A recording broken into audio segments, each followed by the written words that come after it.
भारत के सबसे छोटे राज्यों में से एक है गोवा। रमणीय समुद्र तट, नीले पानी, सुनहरी रेत और सैलानियों के आकर्षण का केंद्र। लेकिन इसके अतीत में आज भी भयावह सच मौजूद है। यह हिंदुओं का दुर्भाग्य ही कहा जा सकता है कि इस छोटे से राज्य में आज बचे हुए हिंदुओं को अपनी पहचान ऐसे स्मारकों में तलाशनी पड़ रही है जिन्हें कभी ईसाई मिशनरियों ने उन्हीं के रक्त से सींचा था। भारत के पश्चिमी तट पर स्थित गोवा के वेल्हा में चर्च और आश्रम पुर्तगाली शासन के दौर से ही मौजूद हैं। 16वीं और 17वीं शताब्दी के बीच पुराने गोवा में व्यापक स्तर पर चर्चों और गिरजाघरों का निर्माण किया गया था। दुर्भाग्य से स्वतंत्र भारत में इन कुछ चर्चों और आश्रमों को वर्ष 1986 में विश्व धरोहर स्थल घोषित किया गया। यूं तो इतिहास में बहुत कुछ दफन है, लेकिन एक ऐसा स्तंभ जिस पर कभी कहीं भी बात नहीं की जाती, वह है गोवा का हाथ काटरो खंभ। आज हम इससे संबंधित इतिहास को जानेंगे, लेकिन इससे पहले यह जानना आवश्यक है कि इसकी शुरुआत कब और कहां से हुई। फ्रांसिस जेवियर के नाम पर आज देश भर में कई स्कूल, कॉलेज, संगठन और गिरजाघर मौजूद हैं। ईसाई मिशनरी धर्म प्रचारक सेंट फ्रांसिस जेवियर पुर्तगाली काफिले के साथ भारत आया था। उसने भारत पहुंचकर ईसाई धर्म का प्रचार प्रसार किया था। वह सोसाइटी ऑफ जीसस से जुड़ा हुआ था। 16वीं शताब्दी के उत्तरार्ध में दक्षिण भारत से होने वाले मसालों के व्यापार ने भगवान परशुराम की कर्मस्थली को एक बहुसांस्कृतिक शहर में बदल दिया, जिसे आज हम गोवा के रूप में जानते हैं।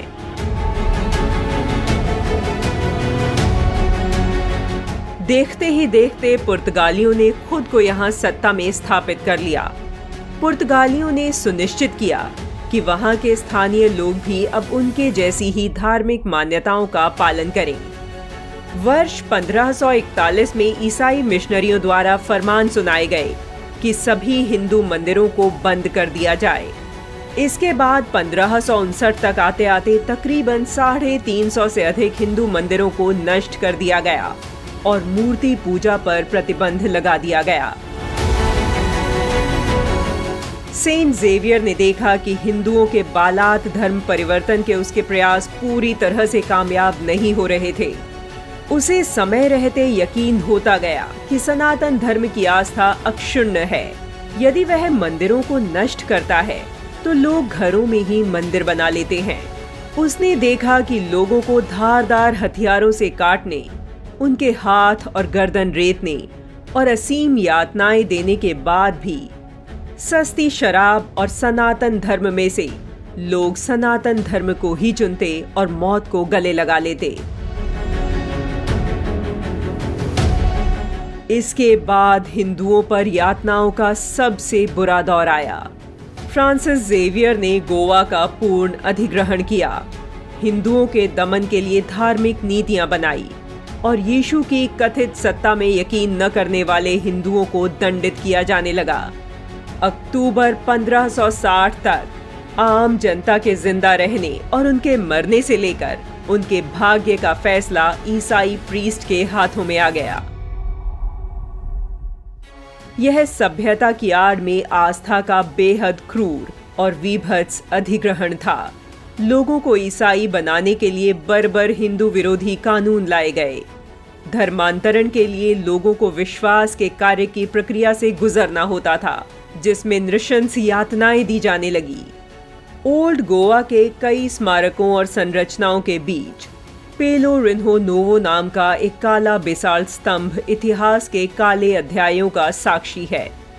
गोवा के शोक की कहानी कहता यह स्तंभ वर्तमान में राजमार्ग पर एक प्रमुख जंक्शन पर स्थित है।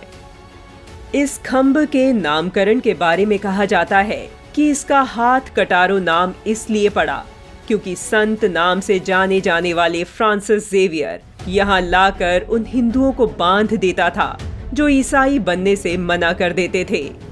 उन्हें तड़पा तड़पा कर उनके हाथ काट दिए जाते थे। यह तब तक किया जाता जब तक वह व्यक्ति या तो ईसाई बन जाता या वह मर जाता। आपको इतिहास में धर्मांतरण की ऐसी दर्दनाक दूसरी घटना का वर्णन कहीं नहीं मिलेगा। इस स्तंभ को सालों पहले गोवा के बाहरी इलाके में स्थानांतरित कर दिया गया था। अब यह स्तंभ सड़क के किनारे में स्थित है। यह स्तंभ एक प्राचीन मंदिर का अवशेष है। यह कदम्ब राजवंश से संबंधित है, जिसे पुर्तगालियों ने कई मंदिरों को तोड़कर अपने दरवाजे और खिड़की की सजावट में इस्तेमाल किया था और बाद में यहाँ हिंदुओं को मारने का काम होने लगा। इस नरसंहार के बारे में लिखने वाले इतिहासकारों को भी सख्त यातनाएं दी गई। उन्हें या तो गर्म तेल में डालकर जलाया जाता या फिर जेल भेज दिया जाता। ऐसे ही कुछ लेखकों में Filippo सेसेस्ती, Charles Delon, Claudius Buchanan आदि के नाम शामिल थे।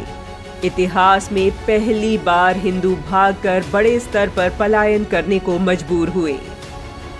दुर्भाग्य यह है कि समकालीन स्मारकों के विपरीत यह स्तंभ आज तक भी एक संरक्षित स्मारक नहीं है। आज हजारों की संख्या में सैलानी गोवा सैर करने जाते हैं। शायद ही कोई जानता हो कि गोवा के सनातन अतीत का साक्षी यह स्तंभ आज भी वहां मौन खड़ा है। इस बार आप गोवा जाएं तो इस स्तंभ के दर्शन कर उन लोगों को श्रद्धांजलि अवश्य दीजिएगा जिन्होंने अपने हाथ कटा लिए लेकिन सनातन धर्म नहीं छोड़ा। धर्म के लिए अपने प्राण न्यौछावर करने से भी नहीं चूके।